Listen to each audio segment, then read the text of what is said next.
Hi there, I'm Diane Callahan, a developmental editor and YouTuber quotidian writer. I'm here again with the lovely Hero Bowen, the co-author on Wish Taker, which is the second book in a series, the Savannah River Series. Wish Hunter is the first. It's actually a trilogy. So yeah, we're here to talk about writing the second book in a series and the challenges and joys of that process.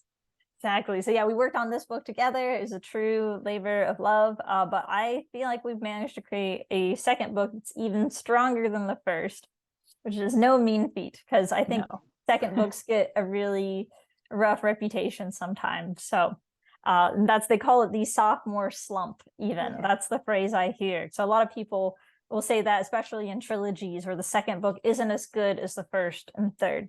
And people even say that on the story level, where they're like, oh, well, the middle part, like the mushy middle or whatever. But then, like, the beginning and ending are the more interesting parts. So, so for you as a writer and as a reader, is the sophomore slump, is that real? Think so. Sometimes, definitely. It's like what did I used to refer to it as? Difficult second album. Like you've had like this amazing first album, and then the second one you're like, well, what now? I've used all my ideas up, kind of thing. As a yeah, sometimes as a writer, definitely. Because I think there's a tendency to want to. You've got a clear idea of the first book, what you want to start, and then you kind of want to rush to the end, like so if it's a trilogy, to the third book, or yeah, sometimes but not always. But then I usually write series that are longer, like maybe 4 books, or some that are much longer. So yeah, it's hard to say. Yeah. I do think it exists, though, for sure. Yeah, and even with longer series, I think there exists something like, in the middle of it, there's sort of something slower. Like I feel like the Order of the Phoenix and Harry Potter was maybe that was sort of like this midpoint book, and it was like slower and it's more about setup. And I think it's just a filler. It's like we need to get from here to here, but we don't really have anything to do. So let's just work with these little threads of plot that we've got and try and like make a little patchwork of something. Yes, I think that is the difficulty of the middle book, because it is, or the middle story of whatever it is that it's like it's set up, and so like you're not having as many payoffs sometimes for the larger plot. Yeah, I do agree. But then as a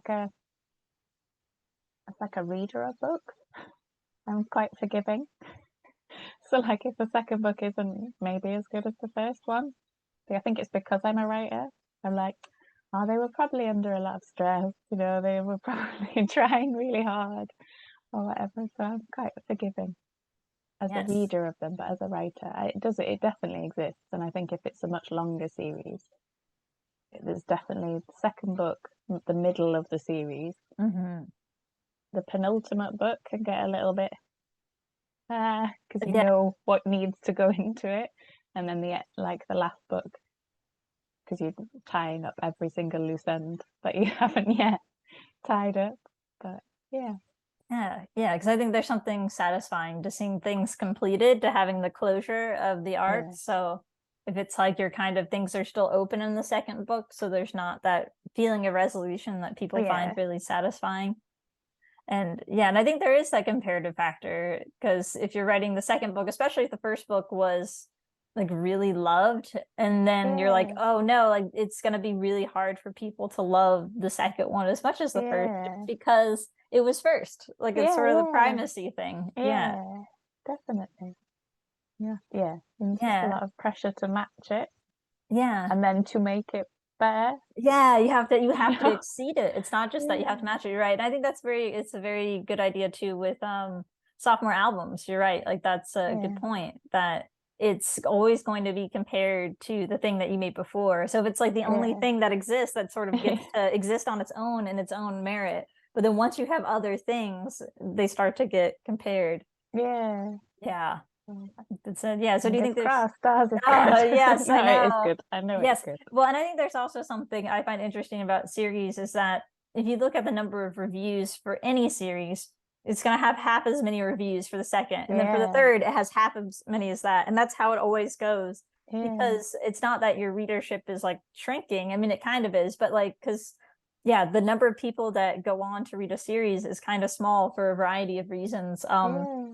And then you also see the ratings go up though, because you Yeah, know, yeah. if you really hated the first one, you're probably not going to keep reading. Oh, Although, yeah. although we've had some people read like 7-book series and they're like, I just don't like this. I'm like, you're book 6. Why do you keep Why buying are them? you Oh my still gosh. reading? I Yeah. know, but it must work if they don't like it and they still keep reading. I Yeah. think that speaks to story strength, I guess.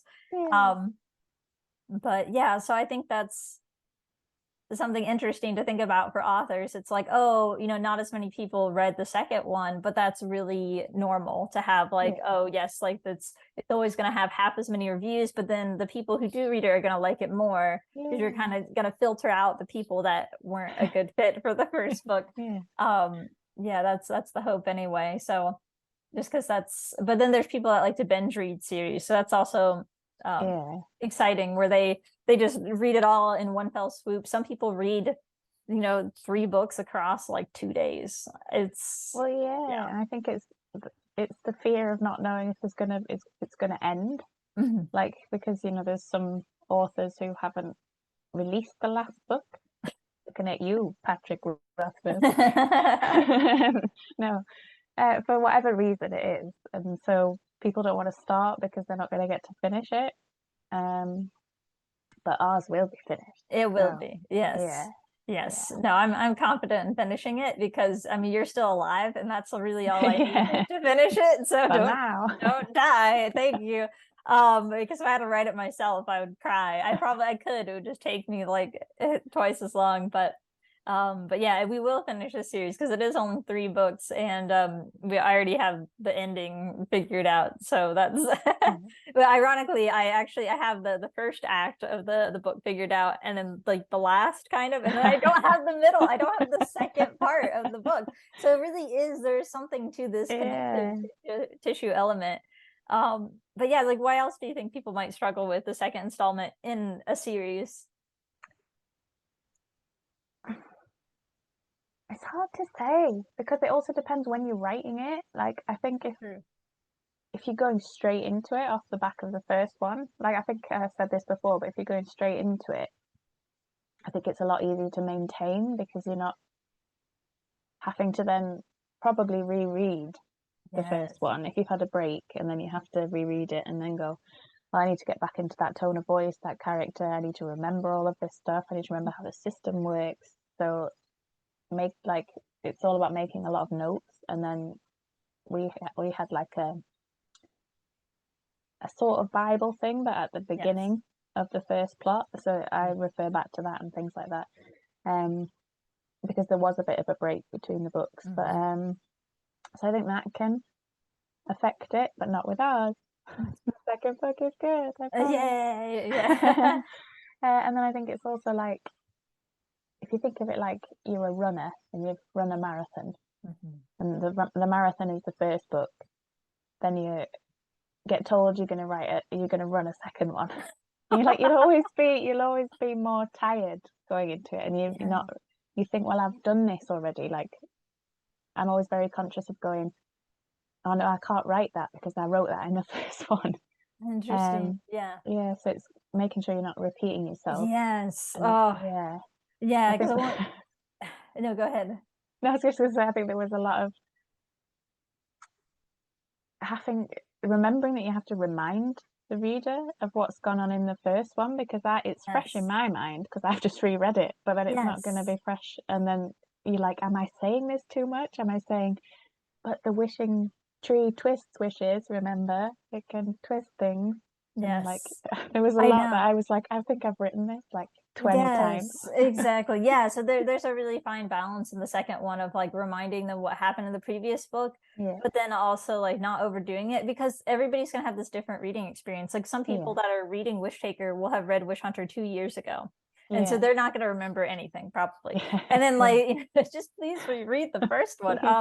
But then if you do reread the first one and you go into the next one, you're like, yeah, I know, I already heard this, and not to use yeah. like Harry Potter again, but Harry Potter obviously it's written for children, but it's really funny to reread like the second and third ones, and then you see like, and they're like, and here's the reminders of the last book, and you're like, yeah, I know, I just read it, like just read it. I know, but they don't know that because like the author is kind of writing for these two different audiences. Like as an author, you're writing for the person that literally just finished the first book and the person that has not read the first book in 5 years.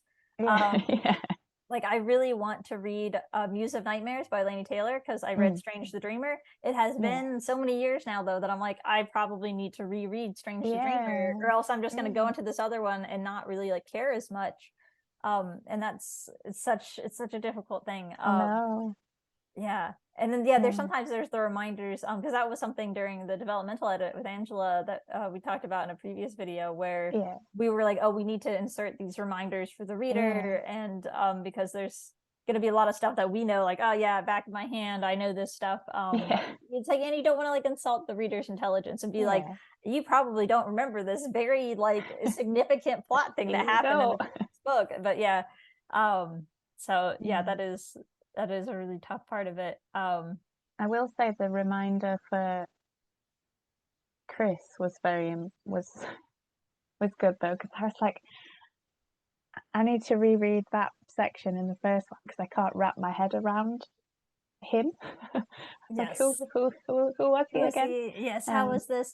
Yeah, and that's what's really hard. Like I realized too, like when people are writing like mysteries or something, like that's even more complex. Like when you have these really long series with like all these things, and that's something Jordan really likes in the series. Jordan Riley Swan, our boss, our head honcho, he likes to see things across a series and have these small details. And sometimes I'm like, I don't know who's going to remember that thing from book 1 that you want to mention in book 8, but I think people do, right? Like they read things and they start to form like fan theories and like build things out with them.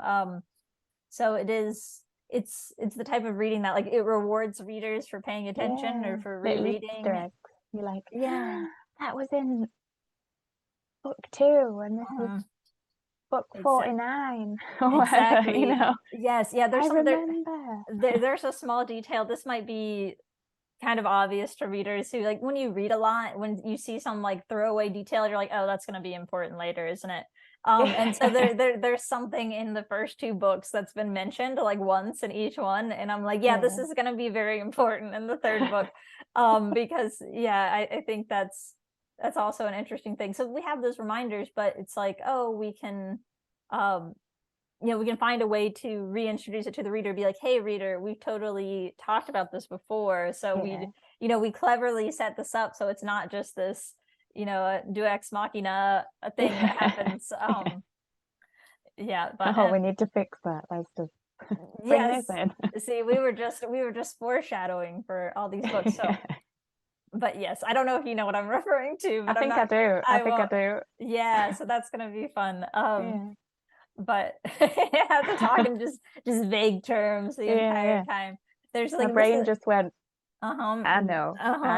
And like I think too, it's interesting with Wish Taker in particular. There's so many like twist like things, so it's like there's so much to potentially spoil that you really can't talk about anything. I know. So but that's also the other thing about second books, and like even just talking about Wish Taker, it's so much harder to talk about than Wish Hunter because I can talk about sort of the magic system, the characters broadly, but to even talk about the second book, I don't want to reveal how the first book ends. So it's even in the promotion of a second book or a second thing in the series, because if you're like, oh, this character died, and the next book is like, oh, they're grieving the death of this person, and then you're like, wait, what? And then like because you haven't done I haven't read it yet. Yes. So that's why you shouldn't read the blurbs of second books in the series before you've read the first one. But I've definitely done that. So spoiled books for myself. But so like what differentiates a good second installment from a bad one? So what makes it good or bad? I don't know if I'm qualified to say. No, I think it's a consistency. And either raising or maintaining the stakes. Yes, very good. Don't want them to, because I think a lot of the time they do drop. The stakes do drop, or you go the other way and they're like ridiculously high. It's either like that or like that. I think it has to be somewhere in between. I think that makes a good one. Is Yes. not introducing too many new characters. Yeah. No, Yeah. no, they were all good. They It's just have good. no place in this one. It's good now. We Yeah. reduced it to the proper amount of characters for one book. So Because people are just sort of getting used to the Mhm. first book's one, and they've Yep. they're getting attached to them in one way or another, and then you start bringing in a whole Yeah. new set of them. They're like, I Yeah. think that's especially with like dual POV books, Yes. where if the POV of one of them changes or both change, Yes. and then your primary character, your protagonists become like secondary. Yes, yeah, because It's like, it's a screen time thing. Like, so the characters that you yeah, spend the most time with, like on the page, are the ones that you know the best and that you usually feel most yeah, attached to. And like Wish Hunter and Wish Taker are just like single POV. Like I yeah, just wanted to stick with Nadia's perspective because it yeah, was like simpler. And so I think that it's very much like you don't want to split the attention across that. And I think yeah, too that readers there's always a learning curve for every new perspective that you introduce. Like it's gonna take you a little while to get used to it, to know who this is and find your footing. yeah, So like when you're in that familiar zone of like, oh, these familiar characters, and then now you can introduce this little novel element, but you don't want to be like all these novel elements and barely anything is familiar. Like that's yeah, so yeah, and like for this one too, for Wish Taker, I really did want to ease the reader in and give us time to do some of that recap of the first book. And I think yeah, that you did it so well. Like I feel like you nailed it even on the first draft of this, because I was like, oh yeah, like we have to establish so much stuff. But yeah. it's done in like a really good way where it's not overwhelming, but it's not No, boring. And like it's so not just that's a big info dump. Do you remember this? Let's do yeah, this. This is what's happening next season yes. on. So yes, so I feel very proud of how that's done in this book. Thanks to you. So because I think it's very hard to pull off, and I don't know that I, as somebody who only writes basically like standalone works, that I can't imagine trying to do that. Um, so yes, Mm. love That's that. yeah. So that's what I think makes a good one, and not as good one. Never bad, but Oh not as good. Where it's just becomes too confusing, and people are like, "Well, this isn't the book. Well, these aren't the people I wanted to read about yeah, necessarily." But yeah. And I think on your point about stakes, I think it's like when things stay the same, like nothing mm, changes. Like there's yeah, nothing is different. I think it's like, oh, it's just repetition or it's just yeah, waiting, like, and yeah, that's really hard because sometimes it feels necessary, but most of the yeah, time it's like, well, there's nothing different about the situation, or they're still in the same place they were before. yeah. This might as well have just been one enormous book. Yeah. It's like if nothing, yeah, if it Mhm. doesn't progress anywhere. Yeah. But And I think that's like that change is the most important thing yeah, for any story. yeah, definitely, definitely. So, as a writer, what do you look out for when you're writing a sequel? Do you have any special considerations when you're approaching that? Um, don't really know.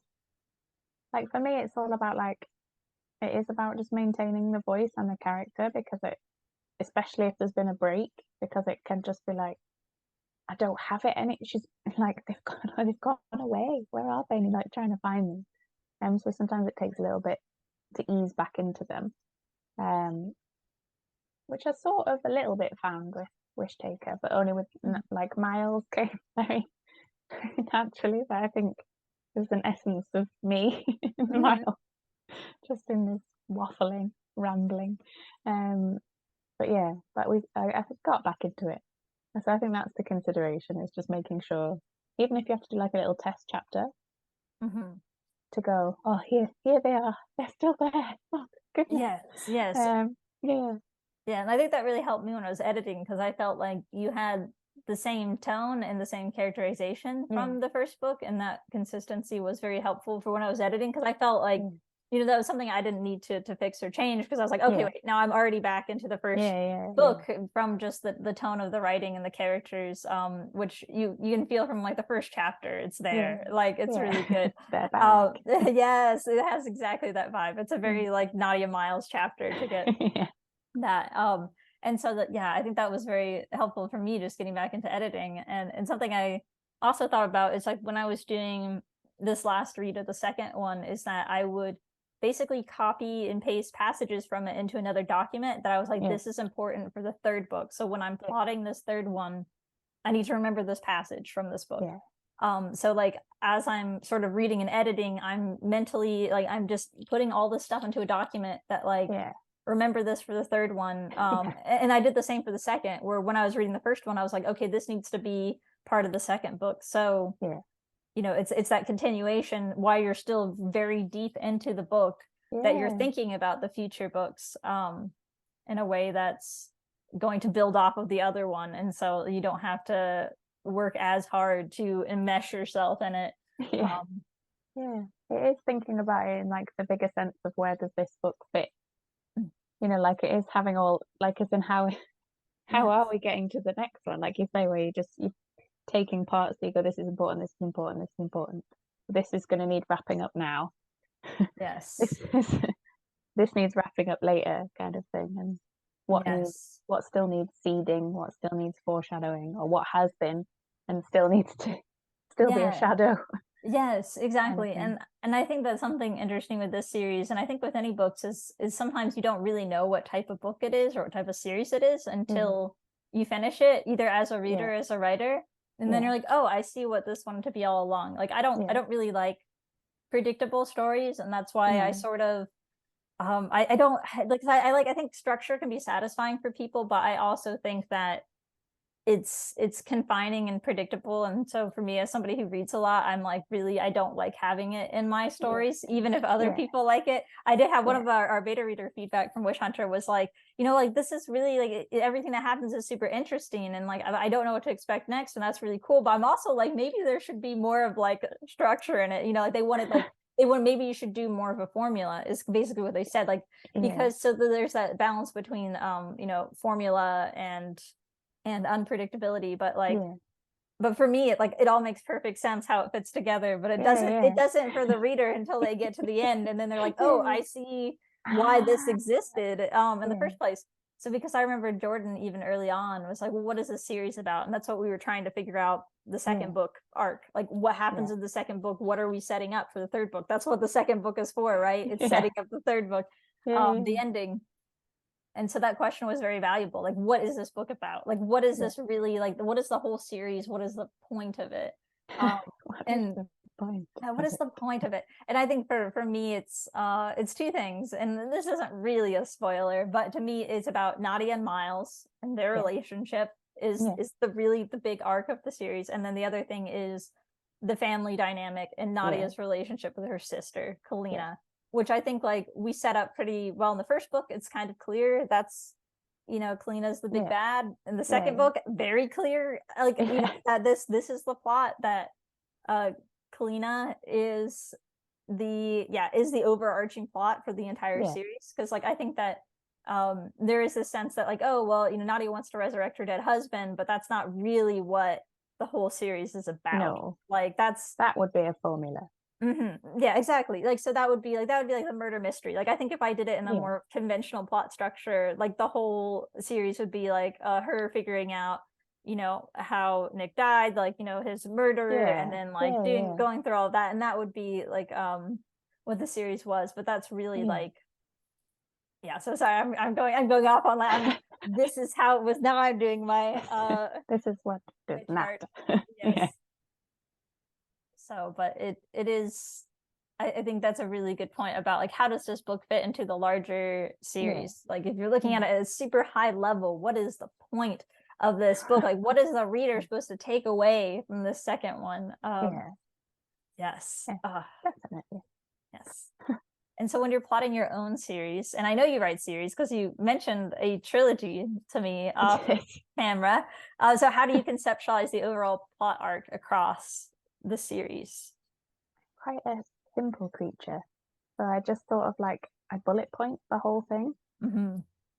as it, but then I'm quite, I don't want to say stream of consciousness because that sounds obnoxious, but like I will just sit down and go through a whole series. I'll be able to bullet point it, and then obviously some stuff's not going to be in it or whatever.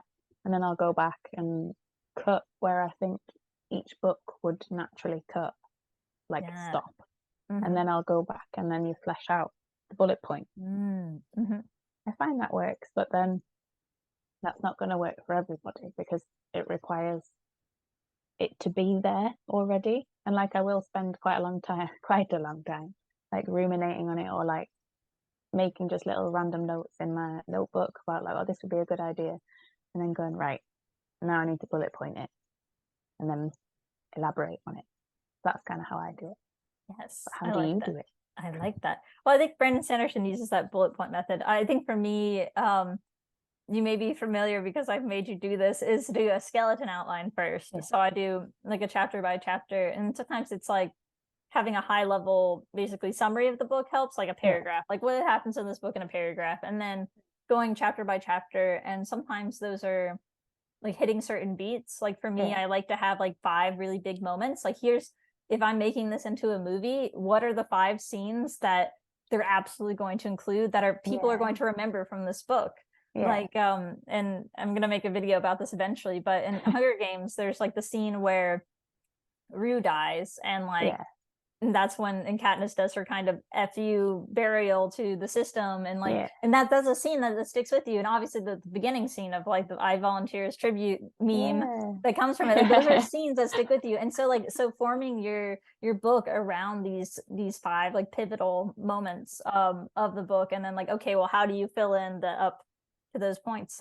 So I think like I like to use that so that things are interesting. It doesn't mean things are cohesive, but it means that they are interesting. And then I do pretty detailed summaries because I picture it, the scene in my head, and then I write it. So it's sort of like a mix of plotting and pantsing, because I don't know, people are always like, oh, it's plotters and pantsers, but really like when you're plotting, you're pantsing. Like that's the weird thing. It's like when I'm writing the outline, I come up with stuff just like on the fly. Like that's what it is. Like I'm not just like, I don't know, it'll just be like I'll be writing and I'll be like, oh yeah, I have this idea, oh yeah, I'll put that there, and so it's like it's improvisation, but just like in a different way, like at a different stage rather than during the drafting process. But then it always is different from the outline. It has to be different from the outline. Like there's I think if a book followed the outline exactly, I'd be like, I'd be, I guess, impressed, but I'd also be like, there's probably something wrong with that book, because I think there's never been a time when a book was exactly like the outline, because it needs to change. And as things come to you, as problems, obstacles come to you, you go, oh well, that's not going to work.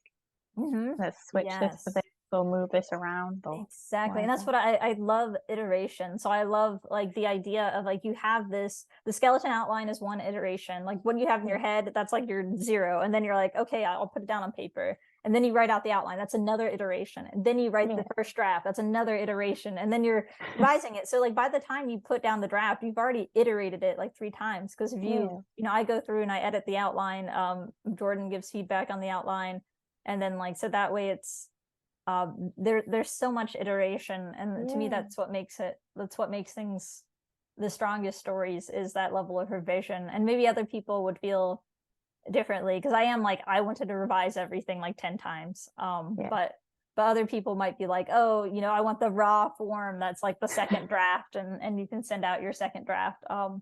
And I think that works for short pieces. I don't think that works so well for novels, but I know there's plenty of authors who have written, a book in a week and just like published it, and it's now a classic. So what do I know? But but I think, and I think too, with this one, it was despite me writing such detailed outlines, like I didn't plan out the entire series really. Like, so, which is kind of difficult. Like now I know the whole series. Like I think when I was going to the second book, I was like, oh, actually, I know where I want this to go. So now I feel better about it. But when I wrote the first book, I didn't know what I wanted the third book. I just knew that I was like, well, I want Naughty to get a wish in every single book, and that's the structure. But that doesn't tell you like what's happening or anything. But yeah, but now it definitely has, the arc has revealed itself. Now I know what the point is. Yes, and I think, yeah, I think that it's clear in the second book. I hope it's very, it's like, it's the Nadia versus Kalina thing. It has been the point of the entire series to some extent. So Crystal clear. crystal clear, yeah. Okay, so do you feel it's harder to write second books in series, generally speaking, or is the first book harder? Harder in different ways, because the first one you're like learning who everyone is, and you're developing enough of the character that it keeps people interested in the character and the plot. And then the second one is then developing further. So they're harder in different ways. Like the second one's definitely harder to keep the stakes up. But yeah, just harder in different ways. I think I don't really know how to explain it. Yeah, because the first one is just it's the conception of it all, and the second one is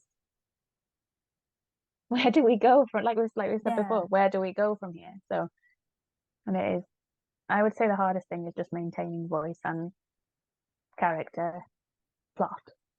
I think everything, everything. Maintaining the book. I think it's just maintaining the book. But yeah, so I can't really say one way or another. Yeah, and I know, but for in the case of the Savannah River series, Wishtaker was definitely more difficult. Harder. Yes, and I think, you know, partially due to the length, but I think also like other reasons that there's like a lot of moving parts to it, but and then a lot of things to remember from the first book, because like you said, there was like a gap between the two books in terms of writing. But yeah, I actually think this third book might end up being the easiest of the three for us, which is nice. But we know what everything is. Yes, exactly. And so I think I really enjoy writing openings for stories and things. And I think it's writing endings is so much harder because you don't get there as often, right? Like it's like you can write openings all day long, but then like you know, at some point you need to have the payoff, and like it takes so much more work to get to the ending of a series or a book than it does to start it. So yeah, definitely. Definitely. So I think that's, and they woke up and it was all a dream.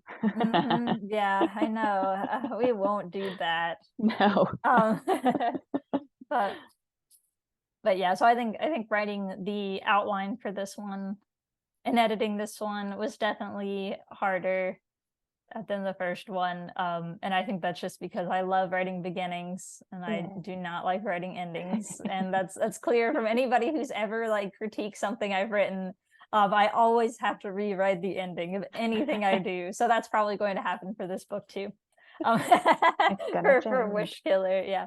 Well, I think that's the thing about these two books as well, is they're both very complex as books. So that I think that would be another reason as to why the second one and this one was slightly harder to write, because they're both so nutrient dense, if you like. They are nutrient dense. I like that. It's good phrasing. And I think that it's also difficult because it's like a lot of sort of like suspended payoff, right? Like I mean, especially you'll be familiar is that, you know, we worked on these longer series together for a different client, and those books, they always wanted them to end it in a cliffhanger because that's how people buy more books. So that's why we shaped the books like that, and readers hated it, but they kept buying more books.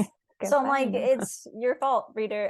But and then also I think cliffhangers make sense. Like, you know, I compare it to the season finale of a TV show, and that's how I view Wish Hunter. Like, I really view it as a TV show and not a movie.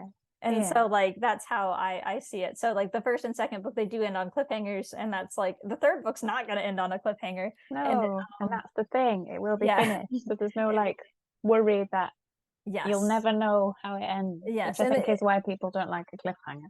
Yeah, and I think people are very uncomfortable with ambiguity, which I find not true to life, because life is very ambiguous and uncertain, and people act like they want certainty from their stories. But I will say, Wish Killer will have a unambiguous ending. It will have an ending. There's not going to be like any unanswered questions or anything like that. I think it's Mm. something that I'm definitely going to resolve. But in my own writing, I prefer things that end ambiguously. So Yeah. that's my preference as a reader and as a writer. So yes. And then my last question is, what are some books and movies that have had awesome second installments in your opinion? Aliens. Oh, I haven't actually seen. Aliens is an improvement upon the third, but the first one is amazing, but the second one is Impressive. even better. And then the Yes. third one, I liked the third one, but it goes like that. And then I don't mind the fourth one, which is very controversial, but I think it's a different kind of movie. But anyway, it's not about the fourth one, it's about the second one, and that one's better. I'd say like Toy Story 2 better than Toy Story 1. And I recently watched the new Avatar, Oh, Way of yes. Water, Yeah. and I liked that. I liked the first one anyway, but I liked that one a lot more Very because it good. was a bit more. The plot wasn't stolen from like Yes. Pocahontas or whatever. That's good. Yeah, and then books. The Subtle Knife is a strong second. The which one? The Subtle Oh, Knife. the subtle. Yes. Subtle knife. Yes, The for his subtle dark. knife. Yeah, his dark materials. Yeah. Yeah, I do love his dark materials. Mhm. The second one is very strong, but then that works because it's moving to a different place. Mhm. You know, we're like Yes. whatever. Valley of the Horses as well. Oh, I haven't read that one, but I've heard. By Jean M. All, I think is how you pronounce her name, but she's got a whole now she hasn't finished the series either. I know. But that starts very strong, and the second one is even stronger. Richard Osman's second one, I think it's like The Man Who Died Twice. So his is like a murder mystery, Thursday Yeah. Murder Club. Yeah. Yeah, his little sort of cozy murder mysteries with old people. But then he's hilarious, so it's like your second one was always going to be great. You know what I mean? But yeah. But then there's a lot of bad sequels. So. There are. So that's why Like I feel. TV and film, Yeah, especially. exactly, because they're kind of cash grabs. So there's not the same heart in them, but I Yeah. think like when they come from that genuine place and that they're like about continuing a story and not just like milking it. But yeah, I always say Catching Fire. I really liked Catching Fire, which I think is also somewhat, I don't know if it's controversial or not, but I really love the movie adaptation, especially I think. Can't really remember it. Yeah, I rewatched them like a couple years ago. So like when I rewatched Catching Fire, I was so excited and Is that just the like one with the dial? The water dial? yes, it is. Oh yes, the Yes, second one is because there. yeah, well, because it takes Hunger Games and like puts it in that new format, and then like Yeah. it turns out great. That But is yeah, good. I think a lot of the Marvel movies, the second ones end up being better, like Iron Man and Yeah. Guardians of the Galaxy. The first one Yeah. sucked. I don't care what anybody says. But No. yes, but we have a minute left on the Zoom, so Okay. I gotta spiel it up. So yeah, read our second installment that is better than the first. Wish Takers out now, and yeah, we'll have a third installment, and then we'll do a video on writing final installments. No, okay, I don't know. We can't talk about endings. So we'll be so vague about it. Yeah. Oh, okay. But we will see you all next time in our story garden. Yay! Bye.